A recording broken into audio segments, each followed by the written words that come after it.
সারা দেশের মতো রাজধানী ঢাকাতেও ধীরে ধীরে বাড়ছে শীতের আমেজ। ৩ ডিসেম্বর সকালে ঢাকার সর্বনিম্ন তাপমাত্রা নেমে এসেছে ১৭ ডিগ্রি সেলসিয়াসে। আবহাওয়া অধিদপ্তর জানায়, দিনের প্রথমার্ধে আকাশ থাকবে আংশিক মেঘলা, তবে আবহাওয়া থাকবে মোটামুটি শুষ্ক।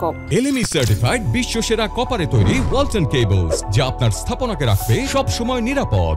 সকালে ৭টা থেকে পরবর্তী ২৪ ঘন্টার পূর্বাভাসে বলা হয়েছে, ঢাকা ও পার্শ্ববর্তী এলাকায় আকাশ অস্থায়ীভাবে আংশিক মেঘলা থাকতে পারে। এ সময় উত্তর বা উত্তর পশ্চিম দিক থেকে ঘন্টায় ৫ থেকে ১০ কিলোমিটার বেগে বাতাস প্রবাহিত হতে পারে। দিনের তাপমাত্রায় উল্লেখযোগ্য পরিবর্তনের সম্ভাবনা নেই।